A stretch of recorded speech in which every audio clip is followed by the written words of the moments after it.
le génie de l'ACO. De l'action catholique de manière générale, mais de l'ACO en particulier. Il ne s'agit pas de jeter, il s'agit d'assumer. Les ponts qui vous ont permis de traverser les fleuves, ben, j'espère que vous aurez des bons souvenirs, et c'est très bien. Simplement, aujourd'hui, c'est plus les mêmes fleuves, c'est plus les mêmes ponts. Voilà. Et vous avez parmi les choses riches qui vous appartiennent, il y a cette mémoire dont vous avez à parler. Voilà ce qui m'a permis, moi, de me sentir plus humain, plus debout dans ma vie. Voilà. C'est le christianisme, c'est le syndicalisme, c'est l'engagement avec l'autre, c'est le fait de me retrouver dans cette mouvance action catholique, cette fidélité à une sensibilité qui est la mienne. Ça m'a aidé, ça m'aide. Ça, déjà, c'est pas la peine d'aller... Enfin, rien que ça, c'est déjà un témoignage incroyable. Je dis aussi en direction des femmes, par rapport aux jeunes femmes, actuellement, les combats des féministes, entre guillemets, sont plus du tout les mêmes que ceux de nos générations à nous, et la génération d'avant. Sauf qu'il y a une perte de mémoire, hein, en particulier sur ce qui doit se passer sur nos têtes de femmes. On oublie le combat de nos grands-mères et nos arrière-grands-mères pour avoir le droit de sortir tête nue. Alors on prend maintenant le prétexte que traditionnellement dans nos cultures européennes, et en particulier méditerranéennes, les femmes étaient toujours coiffées, comme on dit en Bretagne, et ne sortaient pas sans être coiffées, c'est-à-dire sans avoir un chapeau, un voile, une voilette, un machin. On prend prétexte de ça pour dire, bah, vous voyez, vous aussi, vous les femmes ont des voiles. Mais ça n'a pas du tout le même sens, excusez-moi, hein, c'est pas du tout le même sens. Et nous, en plus, on a dû se battre pour avoir le droit d'en mettre ou de ne pas en mettre. Et donc, et cette histoire-là, elle est oubliée. Et on n'en parle plus. Alors que non. Et moi, je dis beaucoup je parle des jeunes musulmans, par exemple, qui ont des nus, quoi. Je dis, mais tu crois que ça s'est fait facilement, nous, cette histoire de voile sur la tête? Et quand tu vas dans des églises catho traditionnalistes, tu as intérêt à mettre un fichu sur la tête. Alors, ils t'en donnent à la rentrée ici dans la porte. Donc, on n'en est pas sorti de l'auberge avec ça. Il ne faut pas croire que c'est occidental, je ne sais pas quoi. Non, c'est le fruit d'un combat collectif, d'être sorti, de s'affranchir de ces injonctions-là. Donc, pareil pour la défense des travailleurs, des droits des travailleurs, etc. Heureusement qu'il y a du collectif, heureusement qu'on se met ensemble et qu'on fait pression, qu'il y a un rapport de force qui s'installe pour arriver à faire avancer les schmilblick, vous voyez. Mais la question c'est, est-ce que, et dans ce que vous dites, que je trouve le plus important, c'est quand vous dites, je suis heureux de ça, ça m'a rendu heureux ce que j'ai découvert. Tant qu'il y a ça, tant qu'il y a ce goût, tant qu'il y a cette joie, alors c'est bon, ça va être fécond, vous voyez. C'est à partir du moment où ça devient pesant, culpabilisant pour les autres, excessivement fatigant et frustrant, que là, il faut se dire, ah, je suis peut-être en train de sortir de ma route. Et ça ne veut pas dire qu'il faut un repli sur soi et soulever le collectif, non, mais peut-être un rapport au collectif différent, un rapport au mouvement différent, plus ajusté, plus ajusté. En plus, dans une vie, on bouge. Hein, on n'est pas les mêmes à 20 ans, à 30 ans, à 40 ans, à 50 ans, et les exigences ne sont pas les mêmes pour vivre correctement dans ces différentes tranches de vie. Alors, je voulais parler du génie de l'ACO parce que ça, vous voyez, le problème c'est que vous risquez d'être un peu déstabilisé par l'évolution qu'on est en train de constater, des religions en particulier, en général, et de la religion catholique en particulier. C'est une évolution qui manifestement va dans un sens qui ne nous convient pas. Je dis nous, je me permets de dire nous, parce que moi aussi je suis de sensibilité Vatican II, présence dans le monde, dialogue avec tout le monde, etc. Je suis tout là-dedans. Et on voit bien que l'évolution de l'Église catholique en France au moins, elle n'est pas vraiment dans cette perspective-là. Elle est plus dans un repli identitaire, pour le coup, l'affirmation avec une pseudo-théologie derrière qui est celle du petit reste. On prend prétexte du petit reste d'Israël, c'est-à-dire, vous savez, quand il y a la promesse de retour après l'exil, les prophètes sont mis à contribution et on leur dit, bon, il y aura beaucoup de pertes évidemment, il y a ceux qui sont morts, il y a ceux qui ne reviendront pas, etc. Et puis, mais on va être un petit reste. Et à partir de ce petit reste, le Seigneur va continuer son histoire avec nous, avec ce petit reste. Et beaucoup prennent ce prétexte-là pour développer une pseudo-théologie en disant bah, c'est pas grave si on est les derniers des Mohicans, mais on tient bon. Alors si on tient bon sur l'évangile, rien à dire. Si on tient bon sur des formes rituelles et dogmatiques étroites de l'évangile, là je trouve que c'est plus que dommage. Et là, pour le coup, on s'est évolué vers le secte. C'est clairement la logique de la secte. On a notre langage, on a nos rituels, on a nos repères, nos maîtres à penser, etc. Et on se comprend entre nous. Voilà. La première fois que j'ai entendu quelqu'un me dire si t'es pas d'accord, t'as qu'à quitter l'église. C'était fin des années 80. Alors, ça a commencé à bouger à ce moment-là. Jusqu'à maintenant, moi je faisais partie des gens, il y a plusieurs possibilités dans l'église catholique, il n'y a aucun souci. On peut être d'accord avec un tel, encore une fois, un tel, pas avec un tel. Voilà, trouver son crouton chez Saint François d'Assise plutôt que chez Saint Jean d'Arc, peu importe, on est différents, et tout ça fait l'église du Christ. Et la première fois que j'entends quelqu'un me dire clairement, parce que je contestais la place des femmes dans l'église, là on a vachement bougé sur cette question-là, on a régressé. Mais bon, bref, à l'époque, je disais, oui, c'est pas très normal et tout. Et la personne dit, écoute, si tu n'es pas d'accord, tu restes pas dans l'église, hein. Personne ne t'oblige à rester. Alors, je dis, ah voilà, donc on est en train d'évoluer vers un parti politique, en fait. Donc, t'es dans la vie politique, ou tu n'y es pas. Voilà. Alors ça, c'est pas l'église du Christ. Hein. Je suis pas l'église du Christ. Et depuis, donc, j'ai développé l'idée, que je ne suis pas la seule à avoir, Dieu merci, mais que non seulement c'est pas l'église du Christ, mais l'église du Christ, c'est l'ensemble des disciples du Christ. Et les disciples du Christ, c'est pas ceux qu'on croit. C'est pas parce que tu dis que t'en es, t'en es. Les disciples du Christ, c'est ceux qui font la volonté du Père, qui dit Jésus dans l'Évangile. Ceux qui font la volonté, ceux qui vont dans le sens de la vie, de la grâce, du royaume. Ceux qui vont dans le sens de la volonté du Père, alors, ok. Mais les autres, là. Et alors les autres, vous avez vu dans l'Évangile, là, c'est quand même pas rien. Les gens qui répondent, ben quand même, nous on est des. Enfin, quand même, on t'a annoncé sur les places publiques, hein. On a même fait des miracles en ton nom. Et l'autre, il dit, je ne connais pas, je ne connais pas. Parce que vous n'étiez pas là quand voilà, il y avait une soif. Là, à côté de vous, quelqu'un a soif, vous ne voulez pas vous avez quelqu'un qui est nu, vous ne l'habillez pas, ou... Ben, c'est moi, c'est passé à côté de moi. Ah, alors il ne dit pas qu'il faut aller changer habiller tous les nus et ça. Non, voilà. Il y a une relation humaine là derrière. Et vous savez, la nudité, la pauvreté, etc., on le sait, c'est aussi très intérieur. C'est des gens qui sont paumés, qui ont besoin d'une oreille attentive. C'est ça, donner à boire, à manger aux gens aujourd'hui. Chez nous, là, dans notre Occident, il y a besoin de sens. Voilà. J'étais là, dépouillé, et toi, tu étais là. Quand est-ce que ça a arrivé? Alors là encore, question magnifique. Et c'est arrivé quand cette histoire? Parce qu'on n'a même pas la mémoire. Et ça vous est tous arrivé, j'en suis sûre. Des gens qui vous disent, mais si tu sais la fois où t'as dit, où t'as fait, eh ben ça a changé ma vie. Et vous vous dites, moi j'ai fait ça. Quand, où, qui, t'es sûr? Voilà, alors ça c'est royal. C'est l'esprit qui s'éclate à travers vous. Et ça vous sort, soit des lèvres, soit des gestes. Vous êtes au bon moment, au bon endroit, ajusté. Et les gens, ça les transforme. Voilà. Alors, la plupart du temps, on ne sait pas ce qu'on fait, mais si on est ajusté, on fait bien. Et c'est pas ceux qui disent qui, etc. Alors, bon, ça nous se dit, hein, voilà. Alors, rassurez-vous, il y a ceux qui sont conscients de ce qu'ils font, et Dieu est content, hein. Mais ça ne suffit pas. Voilà. Ouais, enfin, c'est pas le critère. Alors évidemment, c'est mis en parabole hein, dans l'Évangile, c'est pas à prendre à la lettre, mais ça dit bien cette idée. Quoi. Alors c'est pour ça d'ailleurs qu'on trouve chez d'autres des gens qui ne partagent pas notre foi ou qui viennent d'autres horizons religieux, on dit mais c'est l'esprit qui travaille là, c'est évident, c'est le même esprit qui leur inspire ça. On est sur la même longueur d'onde.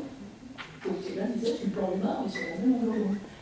C'est le même esprit, mais qui travaille de multiples façons. Et vous voyez l'affaire. Et l'Église, c'est l'ensemble de ceux qui font la volonté du Père. Elle est bien plus vaste que nos institutions. C'est pour ça qu'on peut ne plus suivre l'institution en étant toujours dans l'Église. La vaste Église, les disciples de Jésus, voilà, l'assemblée. Pour être très... Là aussi, prendre le mot comme il est en grec, c'est l'assemblée. L'assemblée. Alors, bon, bah super, quoi. On n'a pas à se faire des nœuds parce qu'on va faire la messe le dimanche, alors, vous, votre génie. Moi, pour moi, il est au moins dans 3 directions, et c'est là que cultivez-le soigneusement. Vous vous situez dans la vie sociale sans aucun complexe, et ça, c'est admirable. Voilà. Vous êtes au ras de la vie sociale, la vie concrète des gens. souvent vous partagez des conditions de vie, c'est ça votre génie aussi, c'est d'être avec des compagnes et des compagnons de voyage qui partagent vos conditions de vie, vous êtes sur la même longueur d'onde avec eux, et vous êtes présent humainement. Présent humainement. Attitude en voie de disparition, je peux dire. Donc, vous cultivez ça solidement, vous êtes présent humainement. On peut vous confier des choses, vous êtes capable de les entendre et de les garder pour vous. On peut compter sur votre droiture, l'intention. Vous savez offrir un café chaud, un geste fraternel, un coup de main. Alors vous allez dire, il y a plein de gens qui le font. Ah oui, d'accord. Vous le faites explicitement. Et vous le reliez à la foi que vous, qui est la vôtre. Voilà. Vous n'avez pas le monopole, mais vous en avez au moins un sens divin. C'est quand même pas mal. Alors, ça c'est le premier trait, me semble-t-il, de votre génie. Et quand je dis ça, je dis que c'est en voie de disparition. Vous voyez.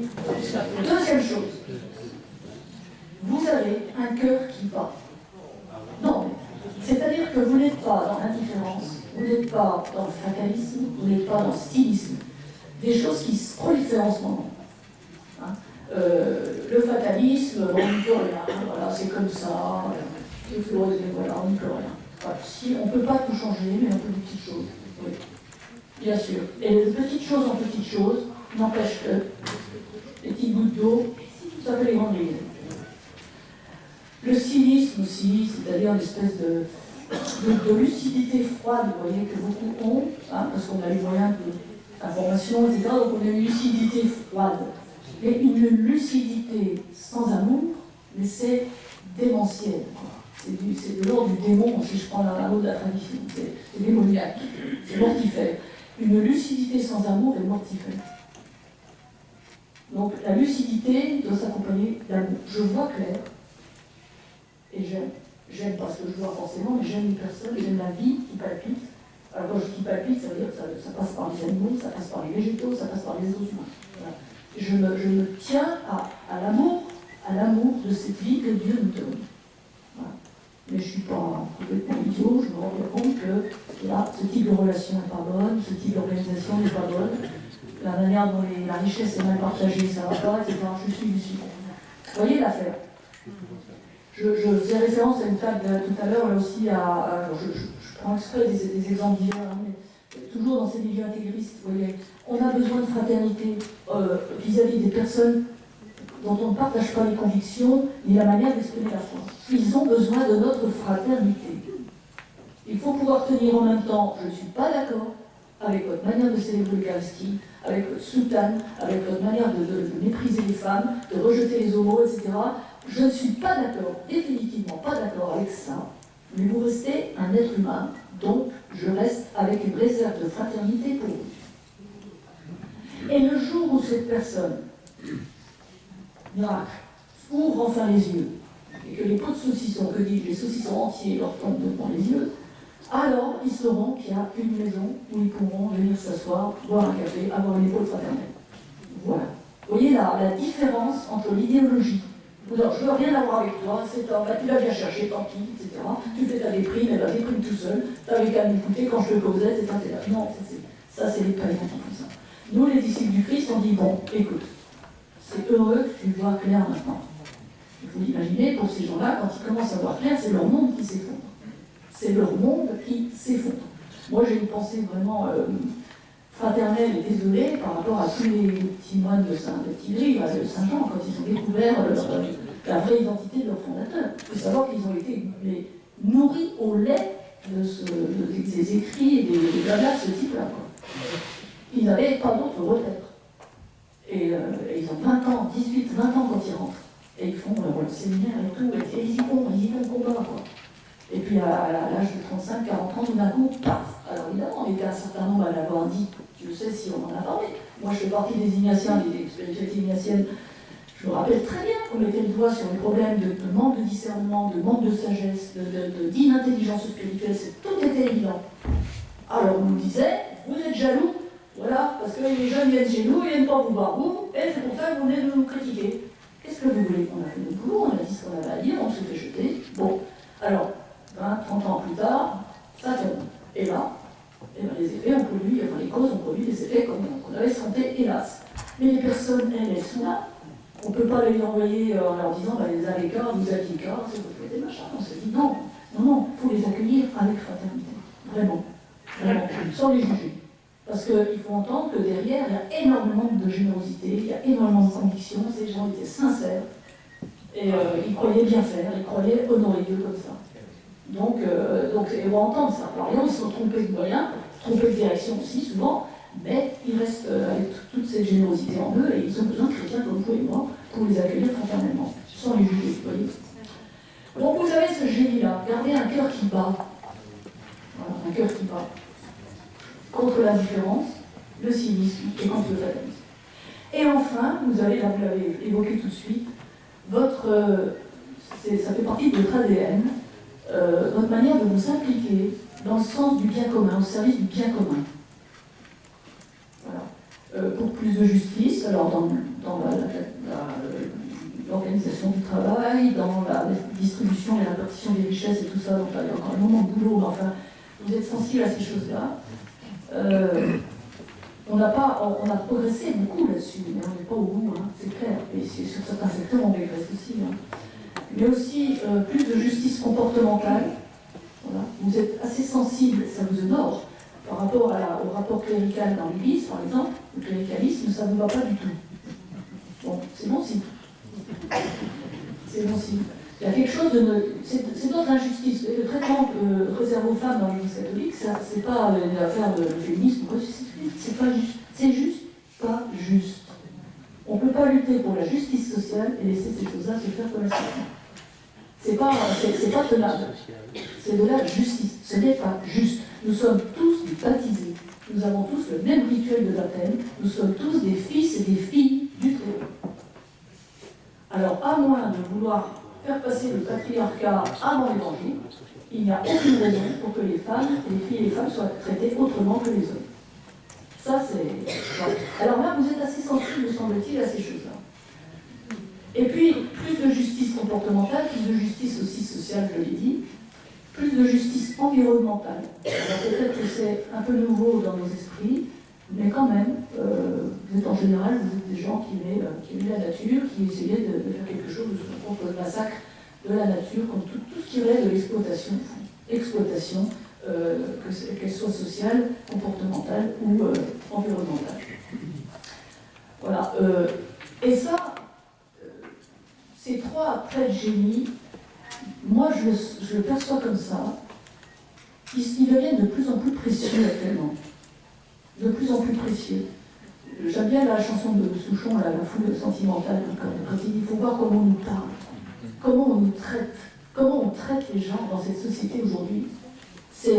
Là, on régresse sur le respect, vraiment. Et c'est pas lié à des comportements de gens impolis ou manque d'éducation. Non, moi je parle de la robotisation, je parle de la numérisation, je parle des fourches codines de la technologie par lesquelles on est censé tous passer pour avoir le droit à être des citoyens. Ça, c'est pas normal du tout. On n'a pas démocratiquement décidé ça ensemble, c'est pas vrai. On nous impose ça. La moindre démarche maintenant vous demande d'être des informaticiens bien équipés, avec un abonnement à la fibre, et vous avez intérêt à suivre. Et c'est comme ça, exactement. Et là, je dis faire valoir ses droits de citoyen, simplement. Ça devient un parcours du combattant, et ça, c'est pas normal. Alors, donc, je parle de ça pour l'accès à la citoyenneté, pas pour l'expression de sa citoyenneté, plus exactement, mais je parle aussi simplement de la relation humaine. De la relation humaine. On est en train de perdre la grammaire de la relation. Ça, c'est terrible. On ne sait plus quoi faire avec une personne en chair, en os devant nous. On ne sait plus, parce qu'elle a des expressions du visage, du corps, etc. Là, quand on est en relation, il y a tout qui s'exprime, pas comme des mots. Et ça, quand on est habitué à taper sur des SMS et des trucs comme ça, ou éventuellement avoir le visage en vis-à-vis, c'est par un écran, mais on perd ça. Dans le boulot, moi je reviens. Dans le boulot, c'est ce que je dis coaching de chef d'entreprise, c'est on ne sait plus comment faire, on ne sait plus comment parler, on ne sait plus comment dire des choses autrement qu'en s'invectivant ou en comportement de fuite, ou en comportement de... voilà, de mais c'est pas grave, c'est pas l'affaire du monde, je suis juste en train de te dire que ta soudure, là, tu vois, ta soudure, elle est pas nickel. Tu vois, il suffirait que tu fasses comme ça, et tu vois, elle est nickel. Ouais, je sais de quoi je parle quand même, j'ai passé mon diplôme, j'ai mon BEP, t'as pas à me parler comme ça. Oui. Alors moi, dans mon métier de conférencière, bon là, vous êtes gentil, ça va, mais alors dans certains milieux, même éclairés, là, je me fais réactiver tout de suite. Parce que j'ai pris un exemple, tout d'un coup, j'ai parlé de « Oh, non, mais il ne faut pas, vous êtes raciste. » Non, je ne suis pas raciste. Si, vous êtes raciste. Mais non, je ne suis pas raciste. Et vous avez dit ça. Mais c'est pas ce que je voulais dire. Mais vous l'avez dit, donc vous êtes raciste. Et on n'en sort pas. Et donc, une espèce de grammaire comme ça, c'est-à-dire qu'on n'est pas capable, de moins en moins capable d'entrer dans une relation ouverte. Ouverte, où on avance ensemble. Ce qu'on essaie de faire ici. Personne n'a la vérité, moi pas plus que vous. Mais à force d'échanger, de faire venir notre expérience, de sensibilité, tout ça, on s'enrichit, on finit par y voir plus clair, par avancer ensemble. Et ça, c'est la vie normale. Or, cette dynamique-là, on en perd la grammaire. Alors, donc, d'où l'importance de vous êtes là, concrètement, dans vos familles, dans votre voisinage, dans vos assos et tout ça, comment vous maintenez ça actif. Jusqu'à ce que vous entendiez des gens dire « Oh, ça fait du bien d'être avec vous ». Ils sont incapables de dire pourquoi ça leur a fait du bien, mais vous savez pourquoi.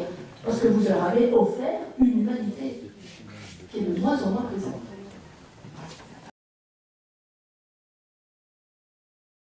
Je viens du milieu rural, merci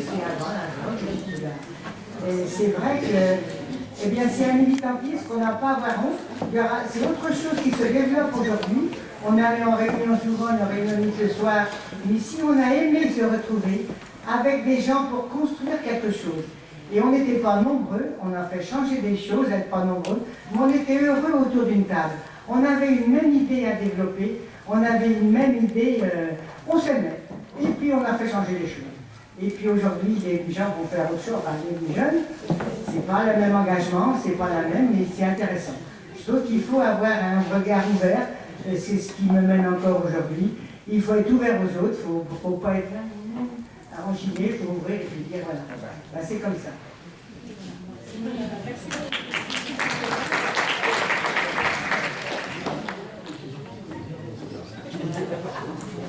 Moi, il y a un mot qui me préoccupe et tout le monde souhaite dire, c'est celui de la transmission. Alors, cette question-là, par exemple, il y avait un fondement de l'Action catholique, et voir, juger, agir. J'espère que ça ne va pas disparaître dans l'Église, dont nous sommes partis, et que ce voir, juger, agir, vous l'avez bien développé dans notre humanité. Moi, pour moi, plus on est humain, plus on devient divin. Mais comment vivre cette transmission en particulier pour la génération des 30-50 ans?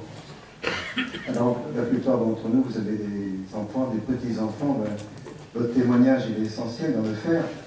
Mais je dirais que globalement, même au niveau des équipes, et pour la CO, il y a ce souci, par exemple, de rencontres élargies, mais comment sont-elles vécues et comment arriver à faire cette transmission de cette humanité, mais dans la dimension aussi divine, enfin chrétienne, voir, juger, agir.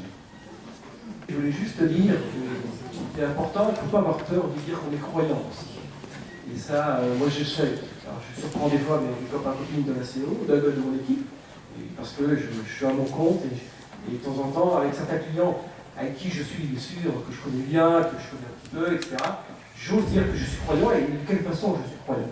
Voilà, il ne faut pas avoir peur, en tant que personne de la CO, de dire qu'on est croyant, même il y a des gens qui ne le sont pas, ou même qui le sont, mais différemment. Voilà. J'aime bien aussi dans ce que vous dites, l'idée que je suis croyant et comment je suis croyant. Parce que là aussi, pour être croyant, ça veut tout dire et son contraire. Mais pour être capable de dire voilà ce que je crois moi, enfin voilà où j'en suis, ou voilà pourquoi la figure de Jésus m'inspire, ou voilà pourquoi j'aime bien revenir à l'évangile, alors ça parle. Oui, ça parle. Pour la transmission, on l'évoquera cet après-midi entre autres, hein, mais voilà, je viens de donner un petit peu de petit goût, je fais un teaser comme ils disent dans la pub, c'est-à-dire voilà, on n'est pas dans les mêmes fleuves et donc c'est pas les mêmes pots.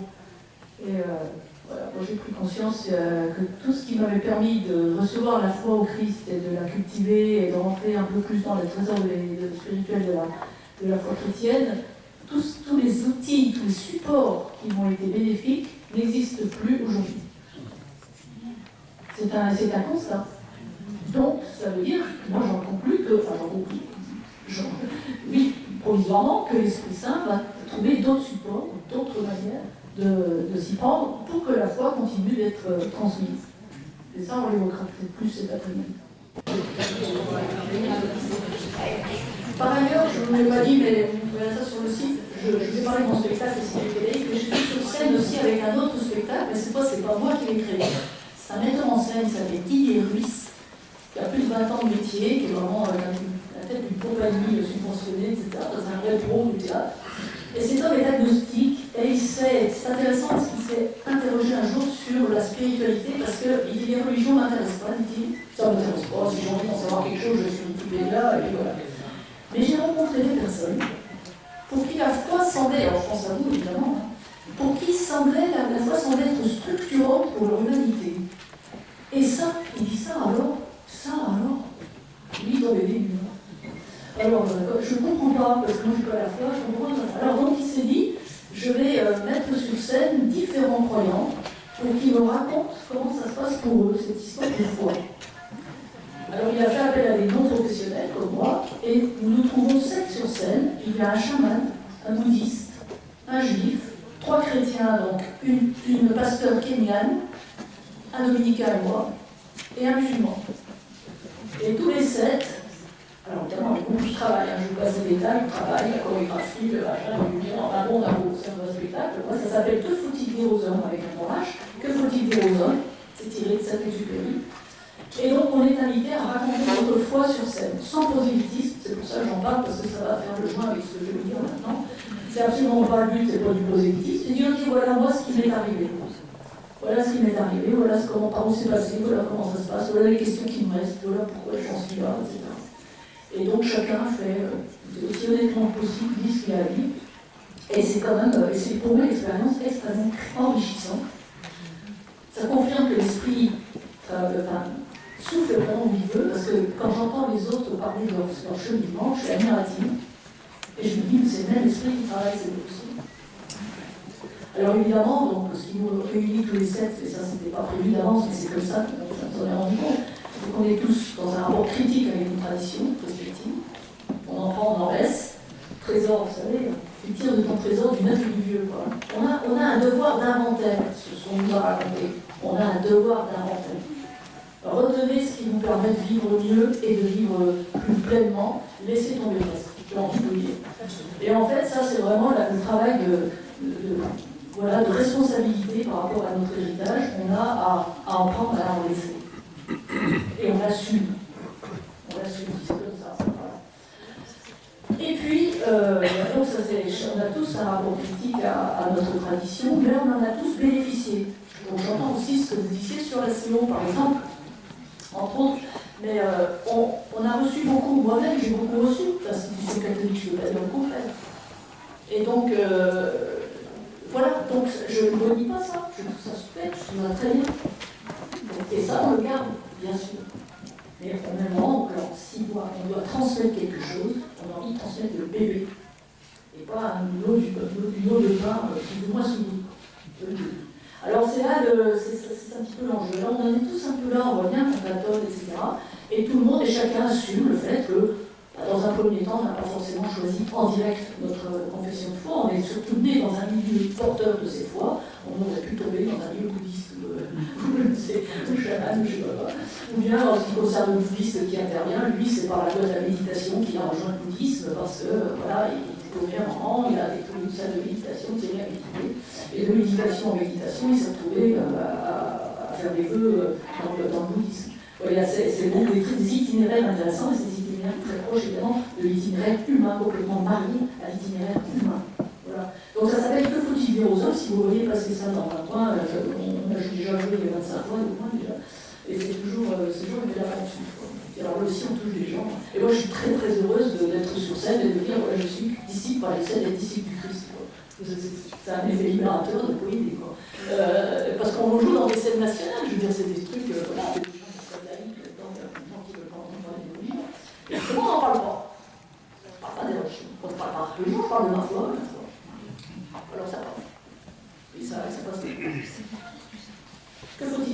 avec un courage. Bien, alors, donc si j'ai bien compris, je reprends la parole, et puis tu m'arrêtes un moment à M, hein, parce que je suis trop longue, et puis on vous donne la parole, et puis voilà, on terminera tranquillou, l'après-midi. Alors, j'aurais voulu, voilà, pour terminer de façon provisoire, parce que là, on va faire le tour, et puis encore une fois, vous avez 80% de ce qui est intéressant à dire, c'est vous qui l'avez, donc on va continuer avec vous. Mais j'aurais voulu qu'on réfléchisse un petit peu justement sur cette affaire de transmission, sur les nouvelles donnes culturelles dans lesquelles nous sommes actuellement, les nouvelles donnes culturelles, donnes qui ont transformé notre paysage social et ecclésial et de, voilà, de façon assez radicale. Quand même, depuis les années 2000, là, on est vraiment dans autre chose que ce qu'on a connu nous, quand on s'est construit, je dis nous, parce que bon, on a tous autour de... Enfin,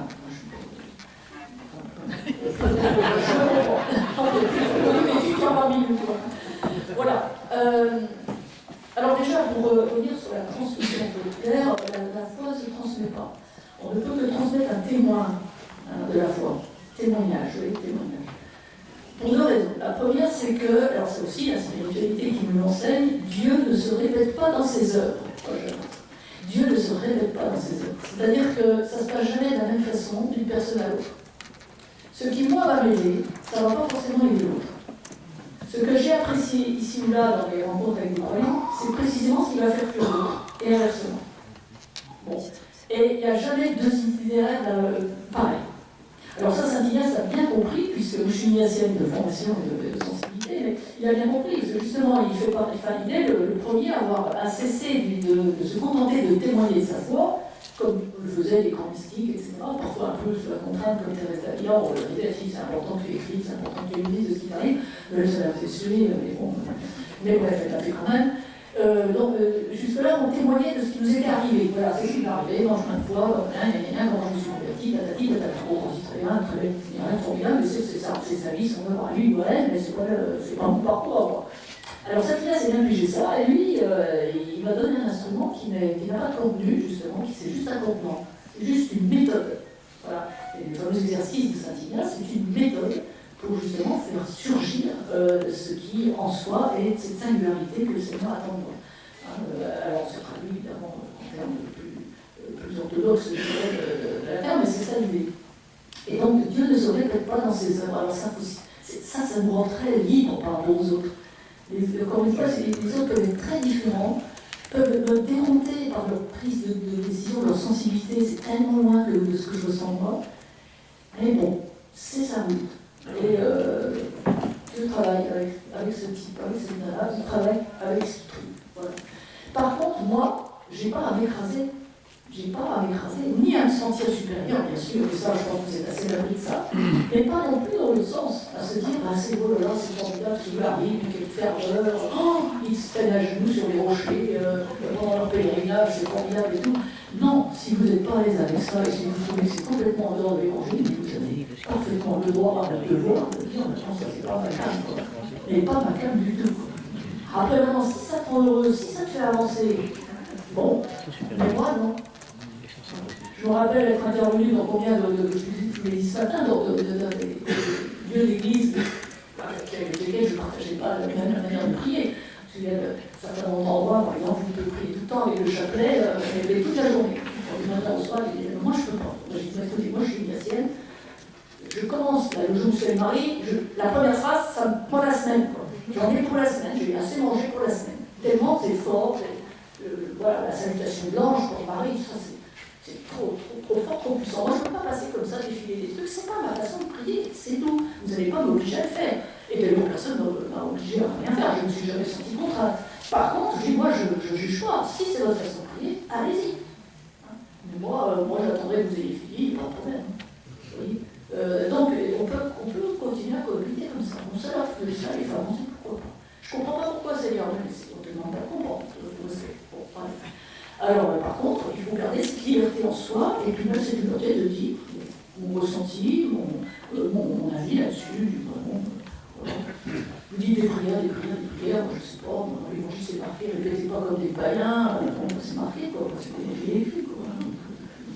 Il y a notre Père, ça tient en 5 phrases, bon, minimum syndical, mais c'est quand même c'est quand même de là où on s'inspire aussi. Donc, ça serait déjà pas mal. Il y a eu le psaume, Bon, voilà. Mais après, les filles ont pris beaucoup. Je sais pas, c'est fou. Hein. Tu as donné les vocations ou pas? Depuis le temps qu'on prie pour les vocations, on devrait pas savoir comment faire. Alors là aussi, la tradition spirituelle nous le dit, quand vous priez, quand vous demandez quelque chose, et que ça vient pas, mais c'est malade.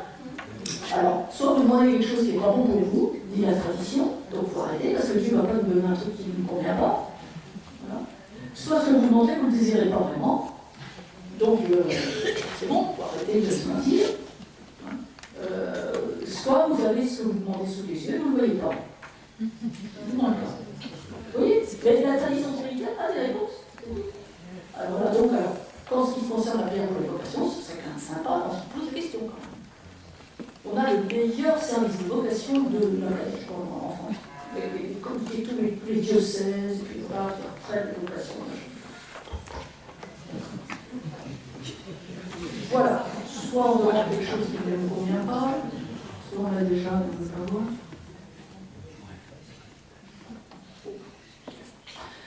Donc, tout ça pour dire qu'on a cette transmission ne peut que témoigner de sa foi. Et on revient sur le moi-je, éventuellement moi-je avec les camarades de la CO, nous, voilà comment on fait. Pour moi, c'est tellement important de rencontrer des gens, de pouvoir parler de l'essentiel sans s'en sortir jugé. Vous lui dites, ça existe, vous lui dites, c'est où, c'est quoi, c'est quel secte? Eh bien, c'est la CO.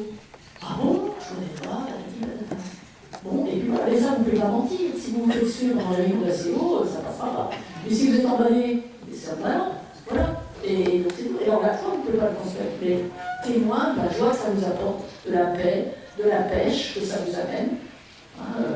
Je me souviens quand je travaillais encore dans le social, dans des zones très très compliquées, il y avait un prêtre et puis des religieuses qui s'étaient installées. Enfin, le prêtre était dans l'église, et il se disait tout ça, c'est ce qu'il voulait. Et puis il y avait une petite communauté religieuse qui s'était installée dans des HLM. Et je me rappelle des collègues qui étaient complètement dehors de l'église. Un jour, j'en vois une qui revient complètement découragée d'une visite dans un domicile d'une famille très compliquée, etc. Elle arrive, elle jette son sac, elle dit putain, Jean, j'y crois plus, il n'y a plus que les bonnes sœurs et les curés pour y croire. C'est fou ça, il n'y a plus que les bonnes sœurs et les curés pour y croire. Mais c'était un témoignage, ils ne se rendaient même pas compte du témoignage. Parce que c'était vrai. C'était vrai, évidemment, j'ai rebondi sur le truc en leur disant, allez, appelez-moi, pourquoi c'est normal, mais enfin, quand même, il faut avoir la foi, hein, parce qu'il faut avoir la foi pour bosser dans ces lieux-là. Et oui, et oui. Donc, c'est quand même intéressant, parce qu'on ne se rend pas compte de ce que ça donne autour de nous, votre manière d'être. Dire par exemple, mais comment tu peux, je suis sûr que vous l'avez dans vos familles, mais comment tu peux continuer dans l'église avec ce qu'on entend comme scandale? Ben, évidemment, vous l'avez dans la tronche, évidemment. Évidemment. Et vous avez forcément une réponse qui est la vôtre. Et il n'y a que vous qui pouvez répondre. Et alors, attention, je vous mets tout de suite en garde, ne cherchez pas la réponse standard. Qu'est-ce que je suis censé répondre dans ce cas-là? Oui, mais l'église, il y a un fait de pécheur. Non, c'est pas comme ça, vous direz. Vous continuez à vous dire l'église. Vous dites l'église pour d'autres raisons. C'est ces raisons-là qui sont intéressantes. Et ne répétez pas ce que les curés vous ont dit. Enfin, sauf ceux qui sont là. Mais non, mais c'est ça, vous voyez. Il y a des fois où vous vous surprenez. J'ai entendu des gens de votre sensibilité se surprendre en train de dire des choses, à se dire, au moment où je le disais, je me rendais compte qu'en fait, je n'y croyais pas. Et je dis, mais pourquoi tu réponds ça alors? Parce qu'on m'a dit que, on m'a toujours dit que, voilà. Je dis, mais toi là-dedans, forcément, t'as un point de vue, forcément, si tu restes, c'est pas pour de mauvaises raisons, je ne dis pas une mauvaise personne. Ah ben oui, mais alors pour moi l'église c'est au-delà, c'est autre chose. Et puis ou bien je fais partie des gens qui pensent que de l'intérieur on peut faire bouger les lignes, etc. Vous avez vos réponses, assumez vos réponses. Et il y a même des réponses qui marchent très bien, c'est aussi, et soit très vrai. Pourquoi je reste encore dans l'affaire? Je ne sais pas. J'en sais rien. Parfois je me demande. Ah, tiens, un croyant qui se pose des questions. Mais c'est pas bien. Ça veut dire qu'on va pouvoir faire un petit compagnonnage avec l'autre. Vous voyez? Et vous ne le faites pas par calcul, ça aussi, la transmission elle ne se fait pas par calcul. Je me rappelle avoir lu un courrier de Saint-Augustin, et Saint-Augustin qui envoyait à ses disciples parce qu'il avait réussi à convaincre de se faire baptiser des gens, mais en utilisant des arguments faux. Et c'est facile quand on manie un peu la rhétorique, un peu la parole facile et tout. La manipulation, ça se connaît, hein, et c'est pas d'aujourd'hui dans l'Église catholique. enfin, l'église tout court à l'époque. Et donc, Saint-Augustin, alors le type écrit à son maître, Saint-Augustin, en disant, je suis très content, voilà, j'aurais expliqué ça, bon, je sais bien que c'est faux en gros, hein, mais c'est pas grave, c'est passé, du coup, ils sont tous convaincus, du coup, ils sont demandés le baptême, ça fait tant de baptême et tout.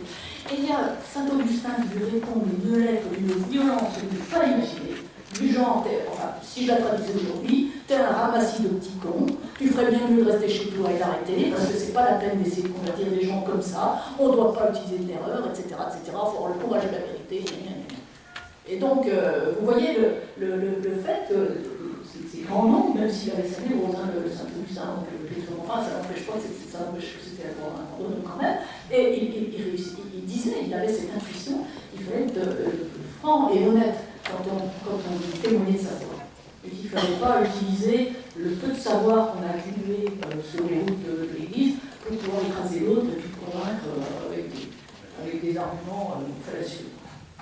Donc, vous voyez, on peut que témoigner de la foi et que donner le goût. Donner le goût. Exactement ce que vous faites avec vos petits-enfants quand vous leur faites goûter des légumes qu'ils ne mangent jamais. C'est pas en leur expliquant que c'est bon pour eux que ça vous aide à les convaincre. Mais c'est en vous régalant, voire en les interdisant de manger. C'est pas pour les enfants. C'est trop bon. Si. Et donc, du coup, ça donne envie. Ça donne envie. On a envie de voir, on a envie d'en savoir plus. J'évoquais tout à l'heure le copain qui sur la scène bouddhiste. C'est intéressant son itinéraire, voilà, sa méditation. Enfin, un lieu où on se tait, on a le droit de se taire. Voilà. Et c'est par là qu'il est parti de fil en aiguille. Mais quand je l'entends raconter ses retraites de bouddhistes et tout ça, je me dis c'est les retraites nous ont changé du pareil. Dans le monde chrétien, voilà, je suis ignatienne, je suis très ignatienne, j'ai toujours été silente, j'ai toujours aimé prier à partir de la parole, à partir des Écritures. La méditation, je pratique, le yoga, je pratique. Non, c'est pas diabolique. Le yoga, voilà, parce que ça me calme, parce que ça me permet d'être disponible, parce que du coup, je glisse un psaume, un passage d'évangile dans ma respiration, et voilà, ça donne j'ai l'impression que ça s'incorpore mieux. Voilà, un jour, j'ai fait un sondage, je ne sais plus si c'était Magasinel ou je ne sais plus quoi qui faisait un sondage, savoir quelle est votre religion. Alors, comme je n'avais rien à foutre, j'avais répondu au lac. Et bien j'avais découvert, j'étais bouddhiste. Alors j'ai remonté le sondage pour voir comment il avait construit le sondage. Voilà, si vous avez le silence, la solitude, la réflexion, si vous avez l'esprit critique, etc., il vous classait systématiquement en bouddhiste. Alors oui, un peu, hein, c'est logique un peu approximative, mais c'est pour vous dire, on va se laisser titrer comme ça. C'est pour ça que j'insistais tout à l'heure en disant, dites-vous, moi comme croyant, je suis croyant comme ça. Quand je dis que je suis croyant, c'est ça que je veux dire. Voilà. Parce que là, tout de suite, voilà, on met une case. Donc on ne transmet pas la foi, on transmet le goût de la foi. Et on donne envie. On donne envie. Voilà. Alors, dans les nouvelles donnes culturelles, on va avoir quoi? On va comme enjeu et que je vous invite à explorer avec votre propre sensibilité. Il y a d'abord un retour du refoulé, auquel on assiste depuis une trentaine d'années, qui le refoulé qui était lui-même induit par le désenchantement, ce qu'on appelle le désenchantement du monde. C'est un concept qui est arrivé dans les années 70-80, on a commencé à vulgariser, c'est-à-dire qu'on est sorti d'un monde enchanté, au sens où les forces invisibles, on va dire, on arrivait à les raconter sous forme de légendes, sous forme de rituels, on était en lien avec un monde qu'on racontait à sa façon, etc., qui avait sens. Un certain rapport aux sciences a jeté tout ça aux orties. Et vraiment, on est rationnel, quoi. On a gardé des choses.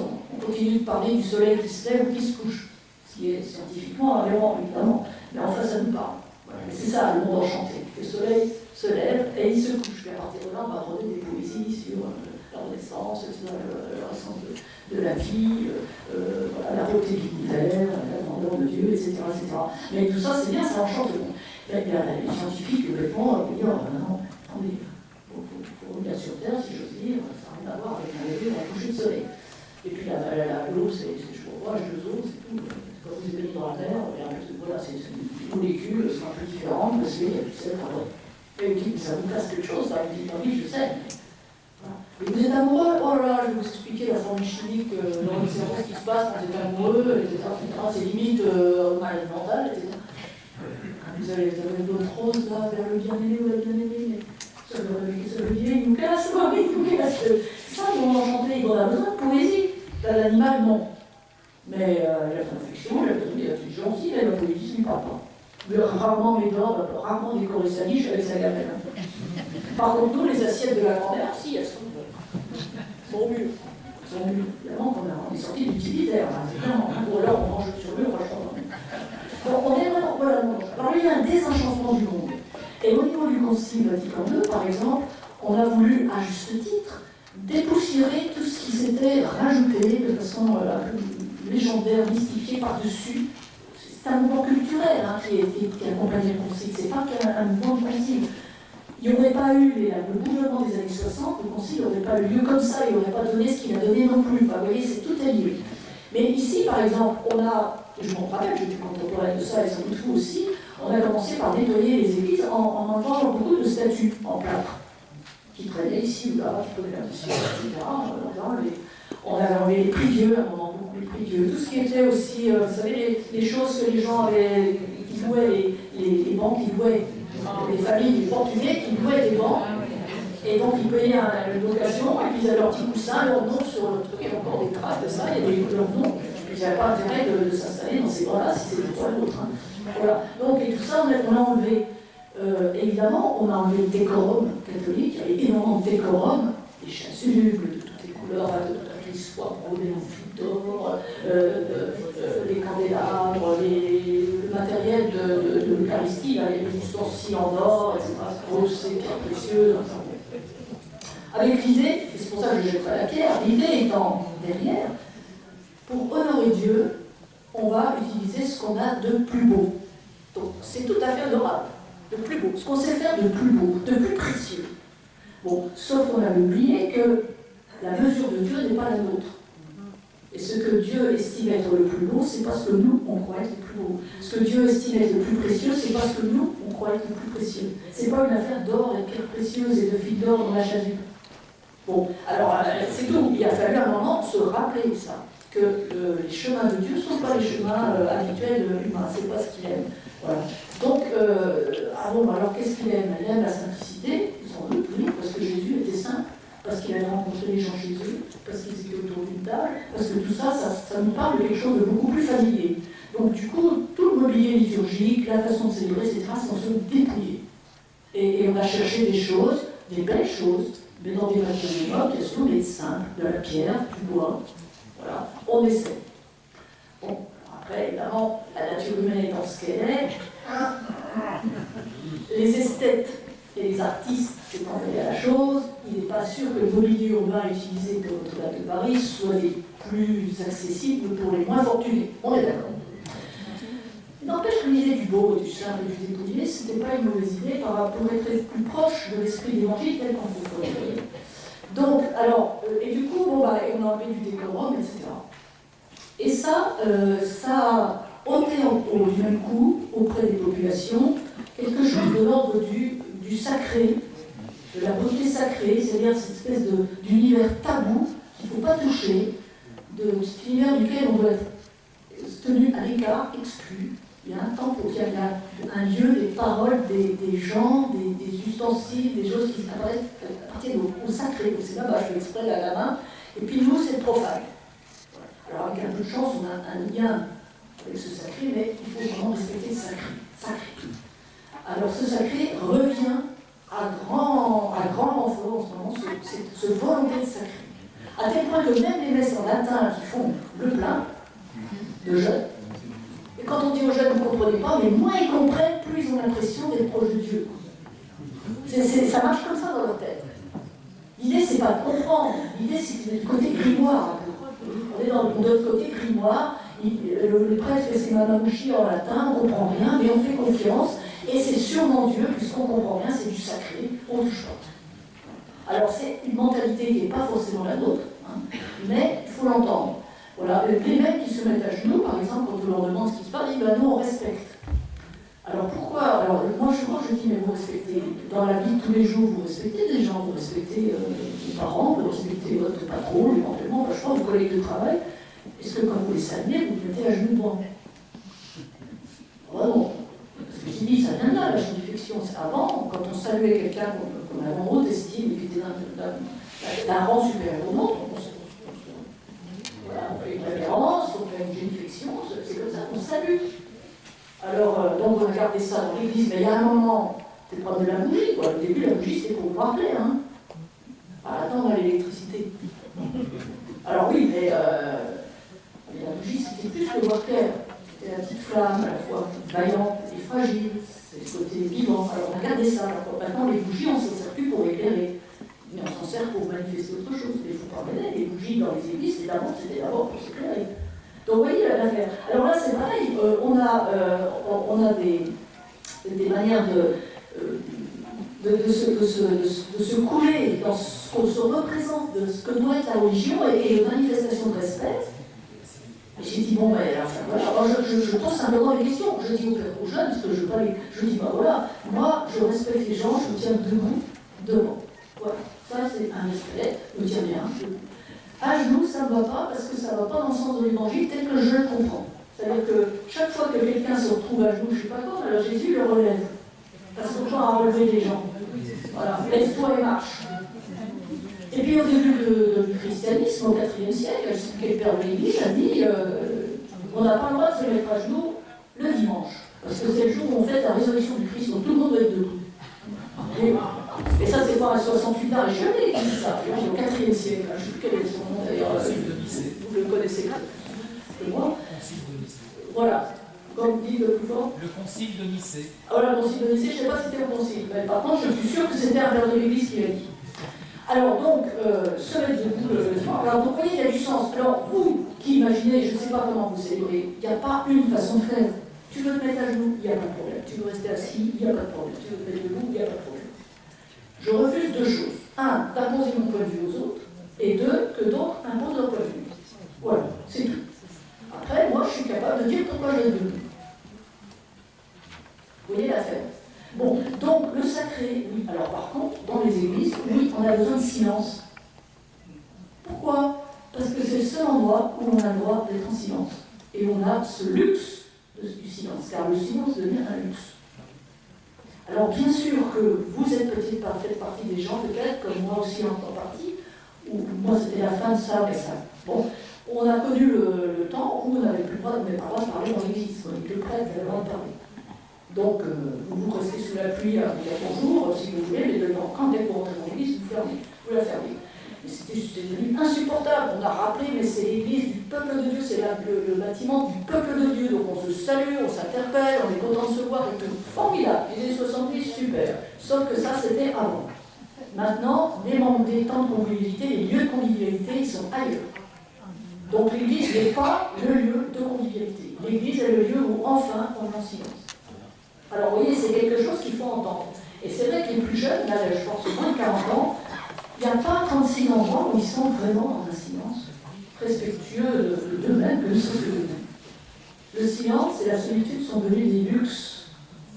Et moi, ça m'inquiète. Parce que sans silence en particulier, on ne peut pas faire retour sur soi, et sans retour sur soi, on ne peut pas réfléchir, et si on ne réfléchit pas, on ne peut pas prendre des décisions éclairées, et si on ne prend pas des décisions éclairées, c'est qu'on n'est plus libre.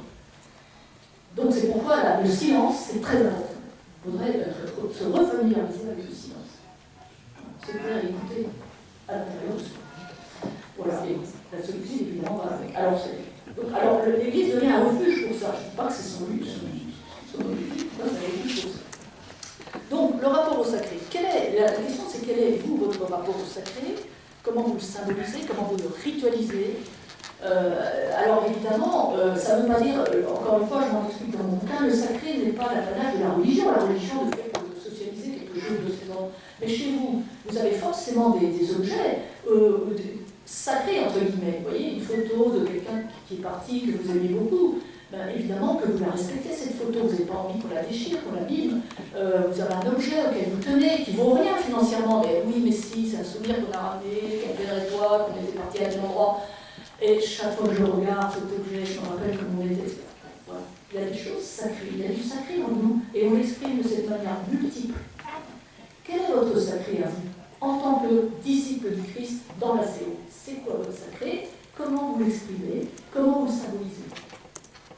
Par exemple, je dis n'importe quoi, ça pourrait être écouter sans juger les autres, sans se juger. On juge les situations. Voir, juger, agir, c'est les situations, mais pas les personnes. Voilà. Et donc, écouter sans juger, pour nous, ça, c'est sacré. Donc, on ne peut pas à la fois être à la CO et arriver avec ces jugements plein la bouche que toi, tu ne devrais pas être en couple sans être marié, tu devrais ceci, tu devrais cela. Ça, c'est pas possible. Vous voyez? Donc, il y a du sacré qui s'exprime. Il y a aussi la manière de le symboliser. Il y a une manière de prendre le café autour d'un Notre Père, en accompagnement de Notre Père. Vous allez voir, le café, il a une autre saveur. Et Notre Père aussi.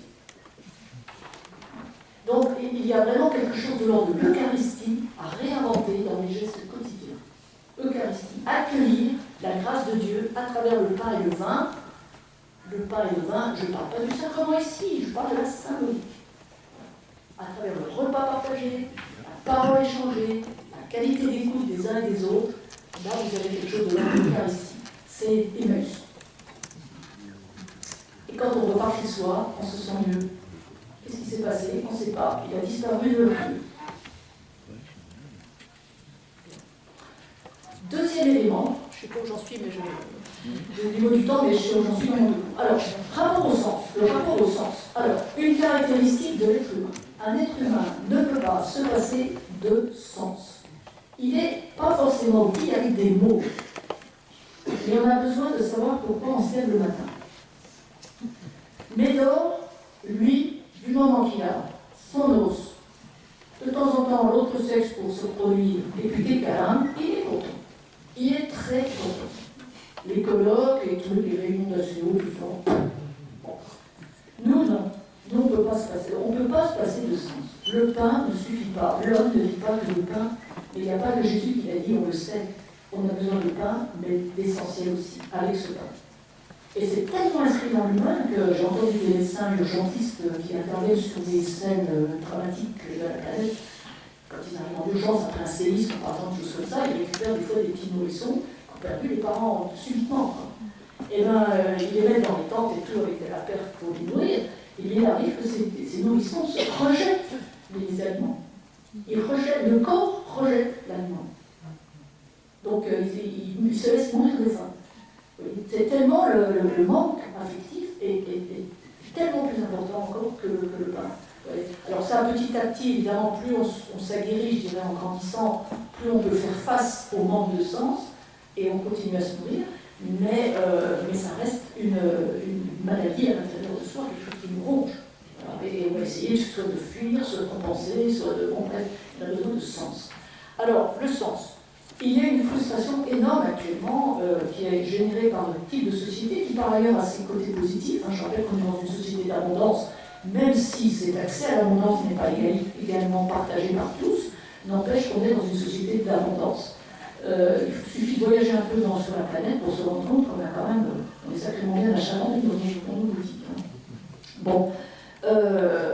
Et bien sûr, parce que depuis l'après-guerre, notre société est exclusivement basée sur, la société française en particulier, sur la consommation. Donc on nous parle, il faut produire et consommer. Donc tant que vous êtes dans la production-consommation, j'allais dire, vous êtes intégré dans la société et on vous dit que ça suffit. Mais déjà, rien que ça, on voit qu'il y a un problème, quoi. On n'est pas fait pour produire et consommer. C'est pas possible, ça. C'est pas ça qui fait vivre. Bon, c'est bien, on n'a pas de faim, mais on a un minimum de confort, mais c'est loin d'être suffisant.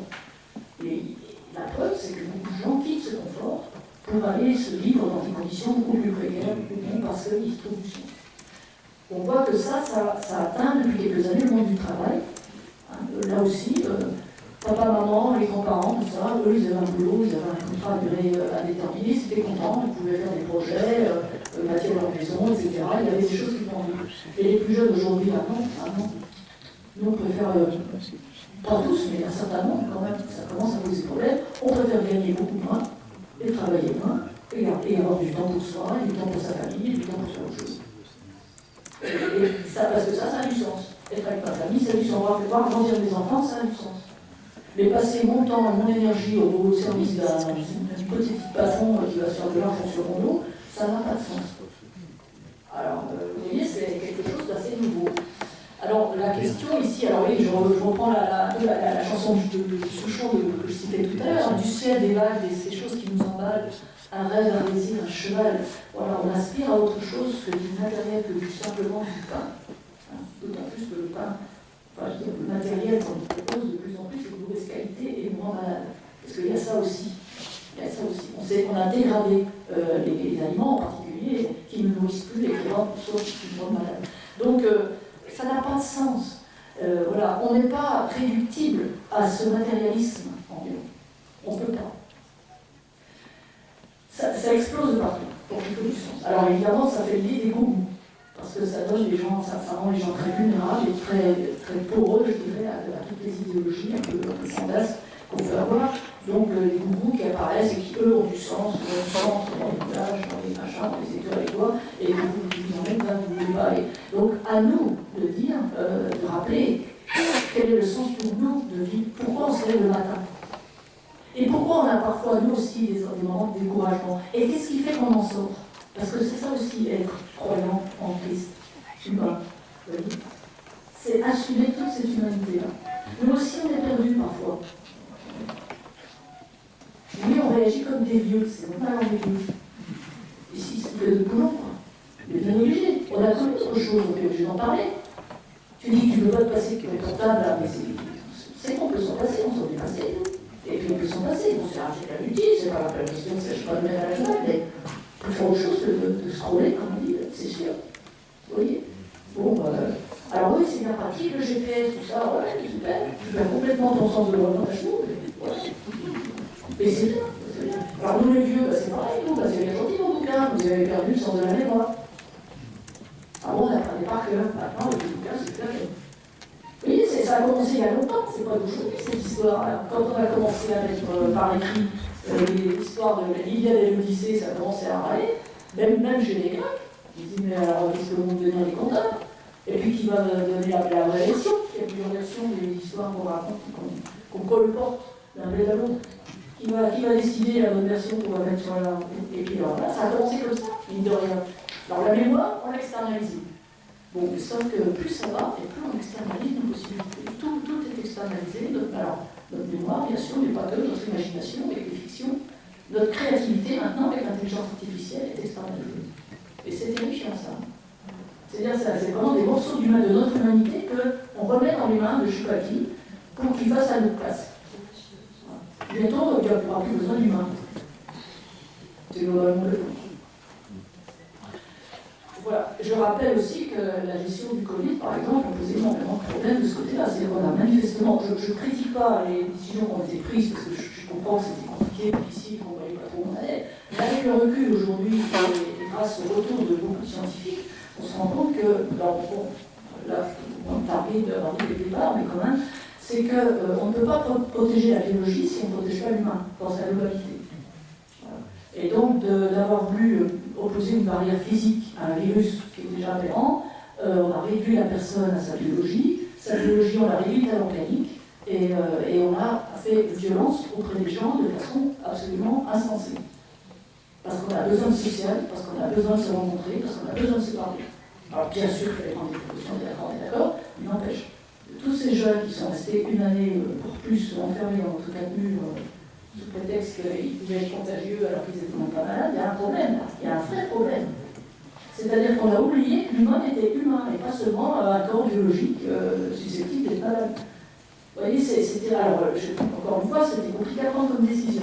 Mais, n'empêche, on voit bien d'un pays d'Europe à l'autre, pour prendre des pays comparables, les décisions n'ont pas du tout été les mêmes d'un pays à l'autre. Donc, c'est bien qu'il y avait quand même une part d'arbitraire dans tout ça. Et ça devenait insensé. Voilà, il y a des choses qui étaient insensées. Et c'est ça qui a fait que les gens ont protesté en disant mais c'est pas possible, ce côté irrationnel de ce qu'on demande. Voilà. Alors, et ça rappelait que la personne a besoin de sens. Troisième élément, alors la question que je vous renvoie à vous assez long, c'est précisément ça, comment vous témoignez, parce que je sais que pour vous, le sens il est là, et même et vous êtes même capable, comme moi j'espère, d'assumer la part de non-sens, parfois d'absurde de ce qui nous arrive. Parce qu'on n'explique pas tout. Il y a des choses, on ne sait pas. Et qu'est-ce que tu dis, toi, t'es croyant, là, tu vois, ce gamin, là, il vient de naître avec une maladie grave. T'en dis quoi, toi, t'es croyant? Qu'est-ce qu'il fait Dieu? Quelle réponse vous avez? Et ça peut être que la vôtre. Et ça peut être, je ne sais pas. Voilà. Alors bon, cela étant, si vous trouvez quelque chose, il le ferait, ça c'est sûr. Donc la question est beaucoup plus profonde qu'on imagine. Troisième élément, on vit actuellement une grande insécurité, un sentiment d'insécurité qui va se du côté de l'affectif. D'où ça vient? Où est-ce que c'est né? Je ne sais pas. Il m'arrive de me demander, mais c'est très large comme question, c'est une hypothèse parmi d'autres, connaissant un peu comment l'humain grandit. Mais la crèche à 3 mois pour les bébés, c'est peut-être un peu juste. Oui. Et je me demande si on n'assiste pas massivement à un syndrome de risque d'abandon, je ne sais pas quoi, dans la tête des gamins. Parce que 3 mois séparés de papa-maman à 3 mois pour être dans une crèche, c'est quand même un peu tôt pour les bébés. Comment? Et c'est bruyant. Ah ben oui, non, mais il y a tout. C'est bruyant, c'est des sons qu'on ne connaît pas, c'est des rythmes qu'on ne connaît pas, etc. Alors, je dis bien, c'est l'organisation de la société, c'est qu'il faut travailler, il faut prendre du boulot, etc. Je dis bien, c'est compliqué. Bon, mais c'est pas satisfaisant. Je me demande s'il n'y a pas quelque chose à creuser là, qui fait que les jeunes, petit à petit, développent une espèce d'insécurité affective pendant très longtemps. C'est une hypothèse comme ça, qui est probablement discutable, peu importe. En tout cas, moi j'observe une grande insécurité affective. Voilà. On tient à ce qu'on aime, on ne veut pas qu'on y touche. Parce que sinon tout s'écroule. Voilà, j'ai noté ce matin. Vous mettez en cause une personne sur quelque chose de précis, sur une façon de travailler ou quoi, mais qui ne va pas chercher très loin, et on a l'impression que l'autre s'effondre. Bon, quand j'enseignais la théologie à la faculté d'Angers pendant plusieurs années, quand il s'agissait de faire passer des examens aux jeunes, il fallait tourner sa langue 1000 fois dans sa bouche. J'avais l'impression de la château de cartes devant moi. Peut-être que je commençais à laisser entendre que peut-être éventuellement on pourrait poser la question légèrement différemment. Oui. Alors je ne me raconte pas quand les choses étaient archi nulles, je ne sais pas comment dire. Alors je ne sais pas d'où ça vient, il y a aussi cette mauvaise compréhension de l'éducation positive qui fait qu'on fait croire aux gamins qui sont des génies alors que c'est juste des enfants avec plein de potentiel, quoi. Vous avez le gamin de 4 ans qui ramène un dessin d'Internet, bon, formidable, vous êtes content, vous dites merci, c'est joli, c'est bien, bon, voilà. Après, c'est peut-être pas obligé de l'encadrer comme un chef-d'œuvre dans le couloir et lui dire, mais t'es un génie, t'es un surdoué, t'es un je sais pas quoi, parce que c'est pas possible, quoi. Les gamins, ils n'arrivent pas à développer le cuir à l'intérieur, il faut qu'ils développent du muscle à l'intérieur d'eux-mêmes pour pouvoir résister justement aux frustrations, aux déceptions. Et si on ne les aide pas, si on ne leur apprend pas, ils sont démunis à l'adolescence, ils sont démunis. La première frustration, c'est le radeau qui se prenne quand ils tombent amoureux, et ils ne savent pas comment faire. Et on a des appels au secours ici, très. Il y a vraiment des marqueurs, c'est presque un problème de son de vie.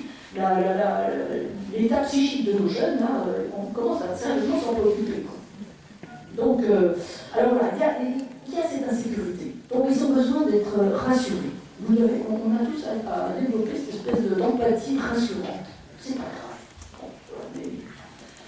Alors, intellectuellement aussi, j'observe depuis une évolution aussi de cette espèce de rapport très parcellaire au savoir, à cause des outils maintenant qu'on a. Je ne sais pas ce que l'intelligence artificielle, qui n'a d'intelligence que le nom, va produire, mais en tout cas, jusqu'à maintenant, ce que j'ai vu comme évolution, c'est que maintenant, on essaie d'avoir des. On est très pointu sur des choses qu'on va taper une requête, on va taper un mot, et on va avoir plein d'infos sur ce mot. Mais c'est absolument pas contextualisé. Donc, chez les cathos, par exemple, ils vont être pointus sur Sainte Marie des Petits Pieds de Jésus, qui a vécu en 1823 à Tréfouiller les Tartampions, ils seront incollables. Incollables. Mais ils sont incapables de nous dire combien il y a d'évangiles. C'est absolument hiérarchisé. Alors, ils ont l'impression d'en savoir beaucoup, en plus. Si, la religion, c'est mon truc, hein. Alors, voilà. Alors, insécurité intellectuelle aussi, aucune patience intellectuelle, aucune. C'est fini, patience intellectuelle. Alors, si vous arrivez, vous, à témoigner, d'arriver à dire, moi, je peux séjourner, moi, dans une question sans que ça m'empêche de dormir, c'est un témoignage extraordinaire. Ah bon, t'as pas de réponse? Et alors? Bah non, c'est pas grave, je comprendrai plus tard, comme dit Jérémie. Plus tard, tu comprendras. Voilà. Bon, pour l'instant, je me pose aussi des questions, voilà, qui n'empêchent pas de dormir. Donc, il y a une insécurité affective, intellectuelle, mais vous êtes solide sur ça. Je veux dire, c'est pour ça que vous avez à rester vous-même par rapport à ça. Restez vous-même. Qu'est-ce qui est un des enjeux aussi actuellement dans les nouvelles donnes qui peuvent poser des questions? Je ne parle pas de toutes les choses positives, il y en a plein, hein, mais puisqu'on est là en train de se poser des questions, autant s'accrocher sur ce qui fait problème. Le risque, alors là, il est depuis l'intervention d'Internet, hein, c'est vraiment l'opposé d'autrefois, c'est-à-dire la désincarnation. La désincarnation. On est dans du virtuel. Le réel devient virtuel. C'est-à-dire qu'on n'oppose plus le réel au virtuel. On oppose le réel virtuel au réel incarné. Parce que le virtuel est devenu consistant, sa consistance. Alors donc du coup, là on est dans quelque chose de tout à fait nouveau, puisqu'on est en train de se passer du corps. Le seul fait, maintenant qu'on fait une réunion, c'est en présentiel ou en visio, en présentiel. En présentiel. En visio. Alors, ça peut servir à visuel. Le visio, moi j'en fais de temps en temps, c'est pas problème. La question c'est quand même où est passé le corps. Le corps perd sa consistance. Et quand il retrouve de la consistance, c'est plein d'artifices. Regardez les nouvelles, surtout les filles d'ailleurs, hélas, les nouvelles chanteuses se sont maquillées extrêmement, de manière très poussée, vraiment. On se demande où est la personne là-dedans, où est-ce qu'elle est passée. Alors, elle joue des personnages, pourquoi pas, mais je ne suis pas sûre qu'on soit aussi conscient que ça. Il y a vraiment on fabrique son corps. Là, il y a beaucoup de médecins, des médecins qui font de l'esthétique et tout ça, qui font de la chirurgie esthétique. Ils disent les jeunes, on voit arriver des jeunes avec des photos, même, alors déjà des photos de leurs vedettes, de leurs idoles, et ils disent, je vais être pareil. Je vais être pareil. Mais c'est terrifiant, parce que vous dites d'abord le corps il bouge, forcément on vieillit, mais l'idole va vieillir. Donc ça veut dire je vais être pareil.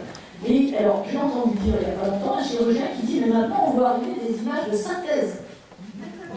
C'est même plus les idoles, c'est des images refaites, reconstruites, des images virtuelles. On veut ressembler à ça. Bon, on ne va pas tarder à voir arriver des martiens pour de vrai, quoi. Donc c'est là aussi revenir aux bases du quotidien, le réel, le corps. Faire des choses avec ses mains, marcher, admirer la nature, faire la photo, je sais pas, manger ensemble, boire un café ensemble, être là, physiquement. Voilà. Alors peut-être que le sens du toucher va redevenir important aussi. Alors, on voit les jeunes maintenant souvent, ils sont des hommes, ils sont des accolades comme ça, ils sont beaucoup plus tactiles que les générations d'avant. Ça dit quelque chose, ça aussi, le besoin de se toucher. Alors bon, essayons de laisser venir ça. Vos petits-enfants, vos enfants, ils sont peut-être comme ça. Parfois, ça nous agace, c'est moi, vous êtes un groupe, ils sont grands, ils sont... Mais oui, mais non, laissez venir. Tant que le corps s'exprime, il y a un espoir. Oui. Ça, moi, c'est un combat. Le corps n'a jamais été aussi violenté qu'aujourd'hui. Jamais. Et quand je parle de ça, je peux parler aussi de la façon dont on coupe les gens de leur intelligence corporelle par rapport à la santé. Je ne parle pas des maladies. Les maladies peuvent être traitées, les médecins, tout ça. Je parle de tout ce qui est prévention. Comment est-ce qu'on apprend à son corps, à vivre avec son corps, à habiter son corps, à assumer son corps et à comprendre ce qui se passe dans les petites choses du quotidien pour pouvoir être indépendant par rapport à ça. Voilà. Oui, maintenant, vous voyez des gens qui courent avec leur ordinateur sur le bras. Moi, ça m'a toujours affolé, mais vraiment, parce que je me dis, mais alors donc, ils perdent le sens de... Il n'y a que vous, quand vous courez, vous faites du sport, il n'y a que vous qui êtes capable de savoir si vous êtes au bout de votre effort, si votre cœur bat normalement, si votre essoufflement n'est pas excessif, si vous allez pas mal, ceci ou cela. Il n'y a que vous. Si un ordinateur comme ça, mais vous tombez, on vous met dans des rapports de statistiques, voilà, c'est normal, pas normal, on vous dit ça, c'est normal, pas normal. Et de quoi je me mêle? Vous voyez, de quoi je me mêle, c'est à moi de décider si mon corps il réagit bien et si je trouve mon compte dans ce que je fais. Après, si j'ai un doute, je me renseigne auprès d'un médecin ou quoi. Mais cette histoire d'ordinateur, alors là, je fais mon. Ouais, je me dis, il faut que je fasse encore. Il faut que je fasse encore 2 kilomètres. Il faut. Mais c'est qui ce tyran là? Et donc, bon, alors on est connecté, tout ça. Alors il faut faire tant de pas, alors on ne compte les pas. Alors on compte les pas. Alors après, vous êtes culpabilisé. Ah, si j'ai fait 5800 pas, j'avais 10 000. Attendez, non mais, vous vous rendez compte? On s'est débarrassé des curés, on se retrouve avec des ordinateurs. Moi, je Moi, je fais partie des... Enfin, je sais pas, je résiste à ça. Bon, je teste comment, je résiste à ça. Alors, j'insiste, non, mais je me débrouille avec les ordinateurs, je suis pas non plus l'âge de pierre, si vous voulez. Mais je refuse que toute ma vie tourne autour de ces machines. Je refuse ça. Comme j'ai refusé la télé, comme je refuse le micro, comme je refuse le séchage, comme je refuse pas de truc, je m'en ai marre. Il faut arrêter ça. Vous dites, attendez, on essaie d'être raisonnable et de garder le sens de son corps. Et ça, les chrétiens, nous, les disciples du Christ, encore une fois, ce Christ qui touche les corps, qui nous appelle à vivre dans notre corps, qui nous est convaincus qu'il y a une résurrection, non pas du corps organique, mais de la chair, c'est-à-dire de notre réel, va se relever de la mort, sous une forme qu'on ne connaît pas, mais qui ne se terminera pas. Ça, c'est hyper important. Alors ensuite, et enfin, il y a une dernière chose aussi à laquelle je voulais vous renvoyer, c'est quelque chose qui m'interroge depuis un certain nombre d'années, c'est ce qui tourne autour de ces puissances de régulation de liberté, et je dis bien des puissances, c'est le mot latin qui dit ça, puissances de régulation, qu'on appelle les vertus. Alors ça fait vieux catéchisme, ça, les vertus, qui s'opposent au vice. Or, les vertus, les fameuses vertus, bon, appelez ça comme vous voulez, je m'en fiche, de toute façon, toutes les grandes sagesses du monde ont les mêmes. Ça rassure. Ils nous disent tous, si vous voulez vivre heureux, essayez de cultiver dans votre jardin tout ce qui ressemble, par exemple, à de la patience, à du courage, à la tempérance. On appelle ça la sobriété aujourd'hui, c'est pas, on peut cultiver ça. L'humilité. Et l'humilité, c'est pas de raser les murs en regardant ses chaussures. L'humilité, c'est d'accepter d'être un humain. Et ni plus ni moins. Voilà, je ne suis pas un dieu, je ne suis pas une bête. Ni ange ni bête, je suis un humain. Voilà. Marche humblement avec ton Dieu, dit Miché, c'est tout ce qu'on te demande. Et humblement, humain, humilité, humus, tout ça, c'est la même racine. Donc, nous sommes là-dedans. Voilà. Alors, en gros, des puissances de régulation qui ont fait leurs preuves. Voilà. Si tu es habité dans ton jardin, si tu as ces plantes-là, tu vas voir que ta liberté va être beaucoup plus expressive, va être beaucoup plus constructive. Bon. Alors, à un moment, dans notre histoire, on enseignait les vertus via le catéchisme, parfois via la morale, tout simplement aussi de l'école, on enseignait ces vertus, on disait vous avez des attitudes à cultiver. De même qu'il y a une manière de bien parler français, une manière de bien exercer sa liberté. C'était pas idiot, hein. Mais bon, on a fait du moralisme. Bon, évidemment, ça va pas. C'est un peu comme si, en apprenant le français, en apprenant l'orthographe, la grammaire, on vous disait, bon, bah, maintenant que vous avez appris ça, vous n'avez plus qu'à dire telle phrase. Voilà, les autres phrases, vous n'avez pas à les inventer, vous répétez toujours les mêmes phrases. C'est insupportable. Le moralisme, c'est ça. On dit il y a des vertus, d'accord, on n'a pas vous devez vous comporter comme ça, tatati, tatata, mais c'est pas comme ça que ça marche. Les vertus, c'est comme des puissances qui nous touchent, qui nous portent vers un idéal qui est bon pour nous. Et ça, on a perdu le bon pour nous. Voilà, on a gardé la culpabilité de ces jeux. Évidemment, on va tout balancer. Aujourd'hui, vous voyez bien que dans notre société, de manière générale, c'est pas aujourd'hui au sens où c'était il y a un an, mais au sens où le christianisme imprègne de moins en moins notre vie sociale.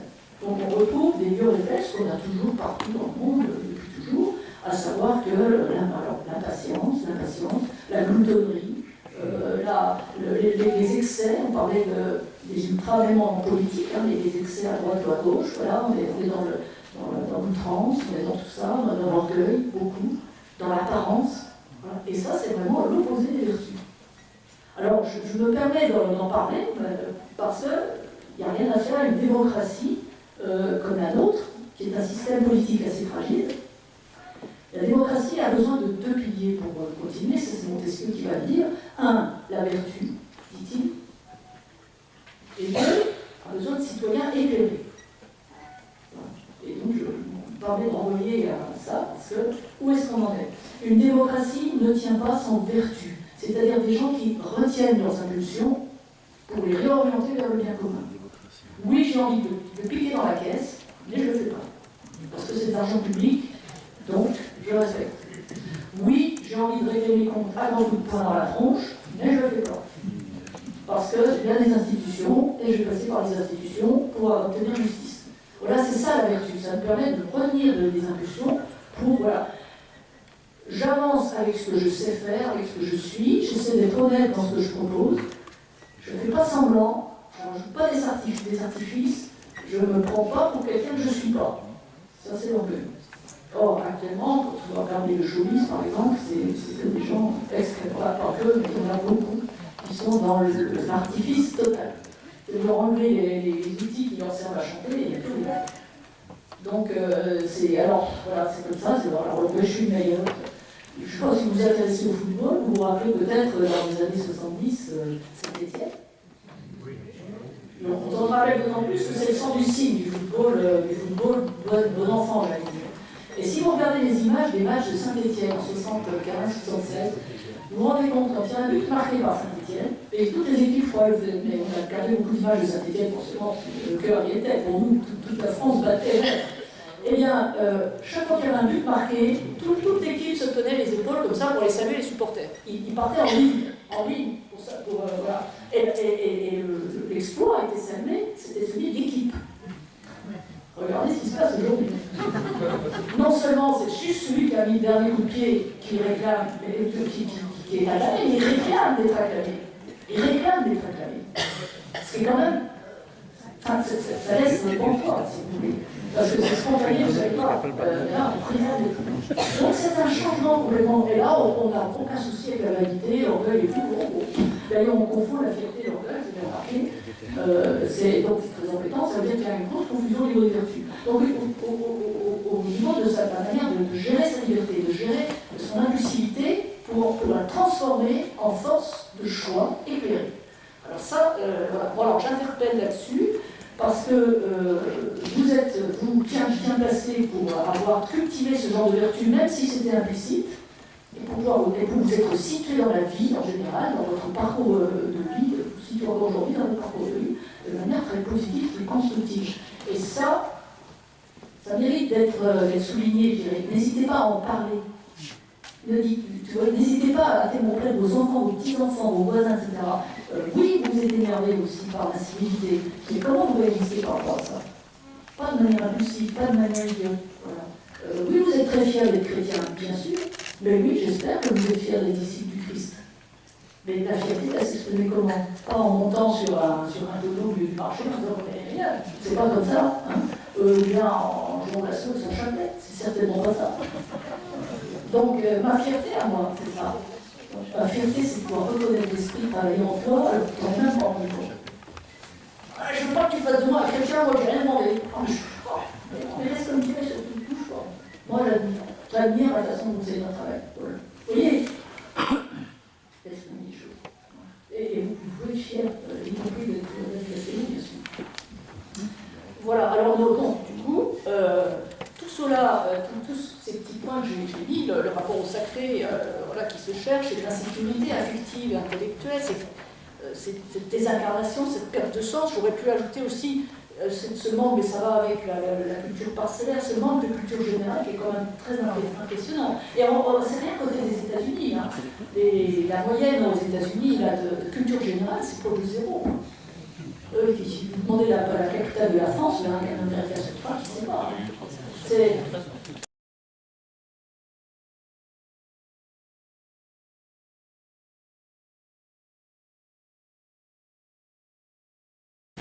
Et j'ai bien retenu, en tout cas je vais la dire, enfin voilà, je suis vraiment sensible à vos propos sur le fait qu'effectivement le génie de la CO, c'est voilà, une vie sociale sans complexe, avoir un cœur qui va, et puis avoir le sens du bien commun. Et tout ça me dit qu'on peut être disciple du Christ à travers un peu les traits du génie de la CO. Mais comment la CO peut-elle faire Église? Si on est disciple du Christ, j'entends bien, hein, mais peut-on être, et une question qui en découle, c'est peut-on être disciple du Christ et se passer de l'Église?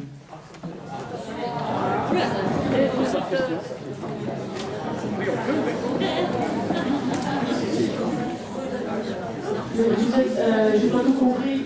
Vous êtes quoi là exactement?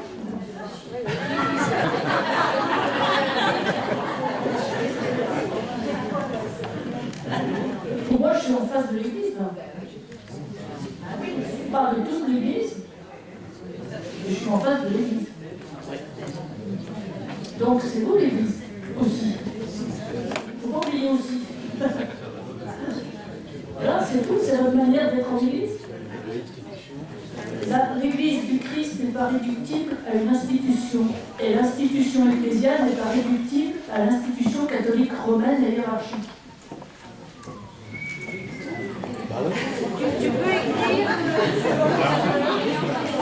L'église du Christ n'est pas réductible à une institution.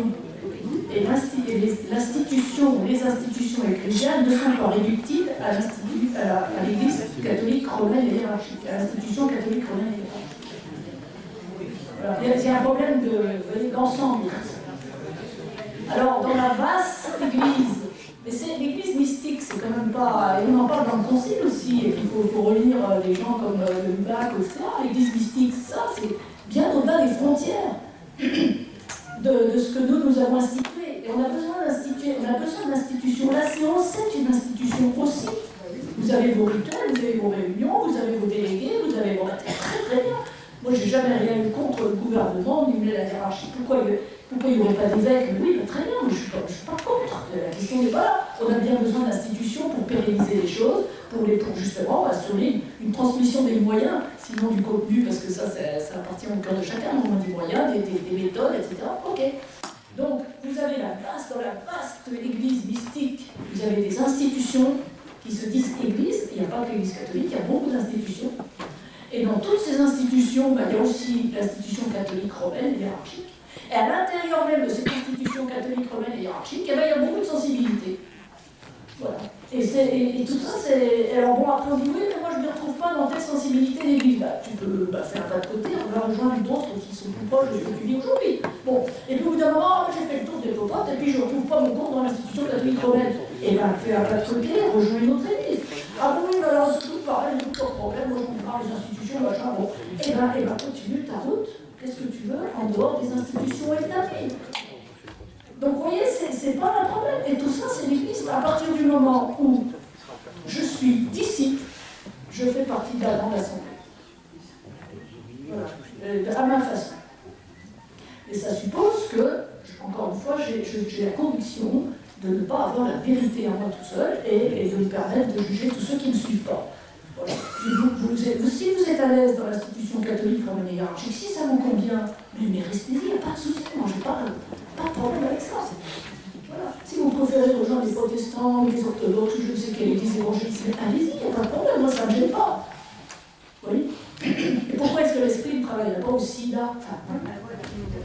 Mais par contre, alors c'est là que vous risquez de vous faire voler, vous tous là, vous risquez de vous faire voler votre ecclésialité en intériorisant le fait que seule l'institution catholique romaine et hiérarchique a le droit de s'appeler Église.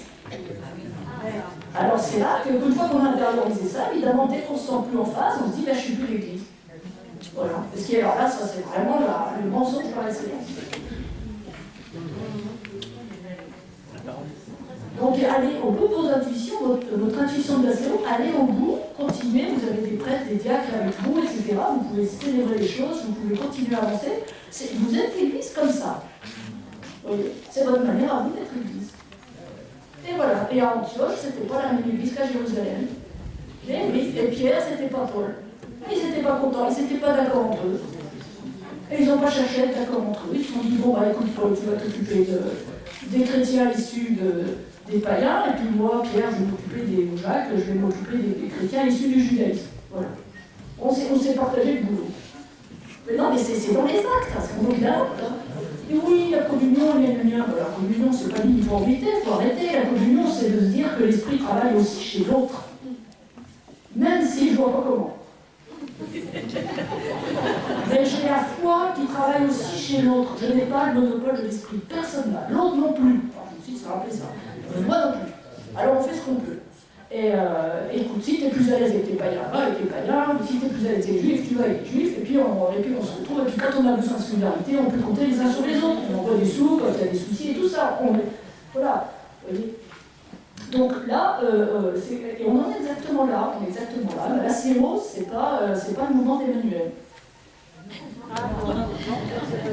Et voilà. Et donc, et alors, choses formidables qui sont les mouvements des labels aussi, il y a des catastrophes. Alors, chez vous, j'imagine aussi, j'en sais rien. Et donc, mais on n'a pas imaginé que l'Église, c'est que tout le monde pense pareil sur tous les sujets au même moment, etc. Non, c'est un fantasme, ça. C'est pas humain. Il y a que dans les totalitarismes que ça se passe comme ça. Et en fait, c'est pas vrai, parce que les gens gardent leur quant à soi. Donc ça marche pas. Donc c'est assumer nos différences. On est un des rares endroits dans le monde où dans l'Église on peut être différent sans se taper dessus. Pour que ça dure. Ça n'a pas toujours été le cas.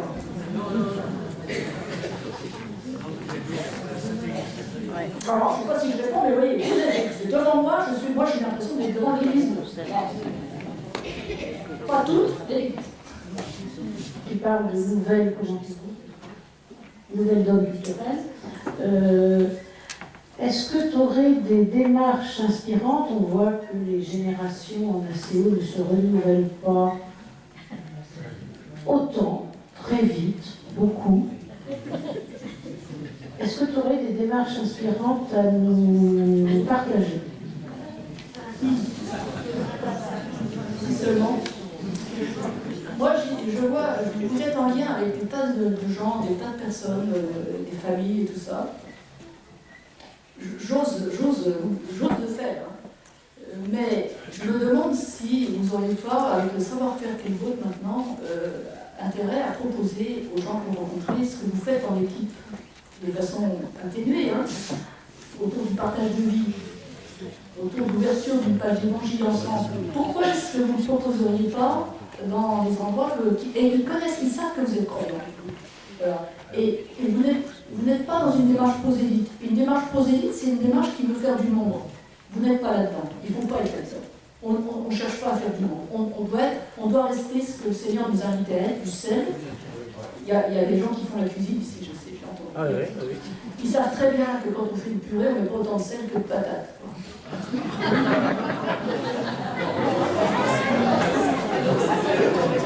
Donc, le sel, la caractéristique du sel, c'est qu'il faut une petite pincée, ça change tout. Quand il n'y a pas, c'est fade. Une petite pincée et une pincée de chrétien au milieu de la cité. Trop de chrétiens, ça vous tue la purée.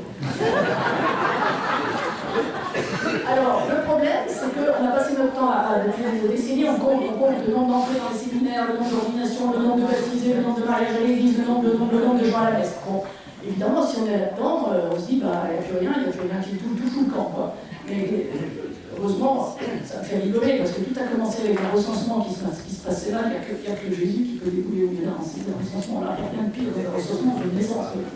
Qu'est-ce qu'on fait en compte? Il est compté, il n'est pas compté, ça c'est drôle. Comment est-ce qu'on peut imaginer que c'était ça dans du nombre?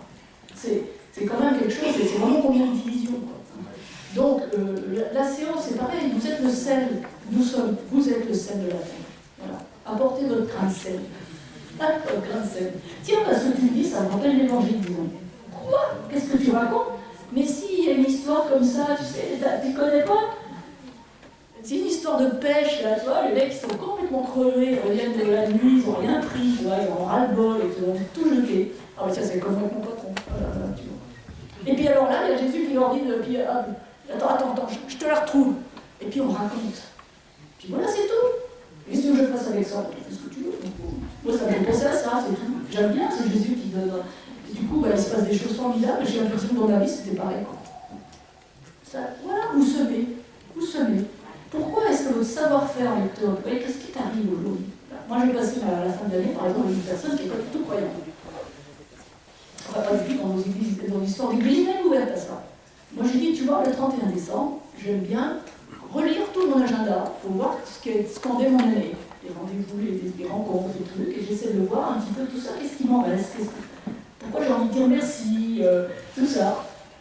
Oh, mais c'est génial qu'elle fait, mais c'est génial! Vous pensez que c'est génial, c'est banal pour nous, ça. Dans le théologie, c'est banal. Mais pour plein de gens, c'est l'idée du siècle. Vous voyez? Alors, je sais pas ce que vous faites en fin d'année, le jour de votre anniversaire, par exemple, des trucs comme ça, oui, mais pas en bassinant les gens, mais en les invitant à participer avec vous. Tiens, depuis un an, qu'est-ce qui m'est arrivé? Qu'est-ce que j'ai aimé? Qu'est-ce que j'ai trouvé dur quand même à traverser? Oh, puis à quoi j'aspire pour l'année qui vient? Parce qu'on me souhaite bon anniversaire, on souhaite aussi pour l'année d'après. Qu'est-ce que j'aimerais bien? Puis toi, du coup, et toi, dirais quoi? Et puis, vous allez voir le niveau de conversation quand il va s'approfondir. Vous voyez? Et tout ça autour d'un apéro, d'un café, d'un tout ça. Il ne s'agit pas de se faire des bains bougies avec des enfants, mais voilà. Alors après, vous sautez le truc. Si vous avez affaire à des croyants, à des gens qui sont en recherche spirituelle, tout ça, mais évidemment qu'on peut allumer une bougie autour de l'évangile. Bien sûr, on peut faire des choses comme ça aide à fixer tout ça. Mais voilà, mais ne négligez pas votre savoir-faire. Vous voyez. Et parfois, avec des plus jeunes aussi, ils ont énormément besoin de parler d'eux. Il faut les laisser parler d'eux. Ils disent des âneries, mais ça fait rien, il faut leur laisser parler. Laissez-les parler. Voilà. Et puis ça fait écho en vous. Il y a des choses que vous captez. Moi, ça m'arrive souvent, ça m'arrive. Dans les transports en commun, c'est mon laboratoire. J'aime beaucoup de transports en commun quand les gens sont. Et il y a des fois des trucs extraordinaires qui se passent en transport. Quand on parle à des gens, mais normalement, l'autre jour, il y a une dame, une jeune femme, elle rentre dans le métro, elle était toute bleue.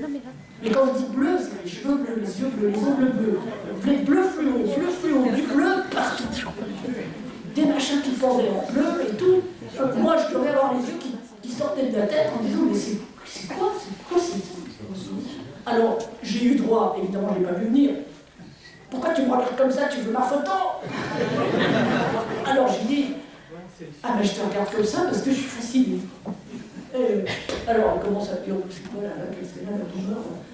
Et ben, moi je lui dis, mais attends, mais ça te va pas mal en fait, mais je n'aurais pas osé quoi. Mais je dis sincèrement, je dis j'aurais pas osé me planter comme ça, mais je trouve que c'est sûr que c'est stylé quand même.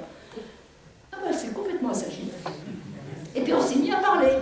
Puis comme elle avait des tas de trucs dans les narines et tout ça, moi je connais pas ces trucs-là, moi c'est pareil, vous avez peut-être vos jeunes et tout que vous renseignez, mais moi j'ai pas d'enfant donc je sais pas. Alors je lui demandais, alors je lui dis écoute, il y a un truc, ça va peut-être, ça va peut-être te choquer, mais je connais rien, donc je te pose la question, j'ai toujours jamais posé cette question, je l'ai osé. Est-ce que ça fait mal ton masque? Et comment tu fais quand tu es sous la douche? Et comment tu fais? Et si tu veux l'enlever, est-ce qu'il va y avoir un truc, des trucs tout bêtes, hein? Alors elle a commencé à m'expliquer, tout son savoir là-dessus et tout. Oui, je fais un peu mal, mais pas trop. Au début, il y a rien, je sais pas. Et alors on s'est quitté l'autre copine. Voilà. Et c'est tout bête, vous voyez, mais le sel. Alors moi j'ai fait ça, je fais moi-même, hein, j'ai pas dit, oulala, il faut que je me concentre, que je fasse quelque chose de film, mais j'étais juste moi-même. Je l'ai vue rentrer, elle m'a tapé au casque, et je suis rentrée en conversation. Voilà, vous voyez. Et donc, de fil en aiguille, comme ça, vous voyez, et les gens ne demandent pas mieux, ils ont besoin d'être apprivoisés, vous voyez, et qu'on s'intéresse à eux, parce que sincèrement, ils nous apprennent des choses, en fait. Voilà. Alors après, j'ai eu le droit à et toi, t'es quoi? T'es prof? Et j'ai l'air d'une prof, apparemment. T'es l'air de prof, je dis, mais t'insultes ma mère, et tout. Et là, c'était drôle. Mais voilà, improbable. Alors elle me dit, enfin, table et tout, enfin, vraiment très, très sympa, quoi. Et des petites choses comme ça. Alors moi, je suis pas très avancée, mais vous êtes très doué là-dessus. Vous êtes doué dans la relation humaine comme ça.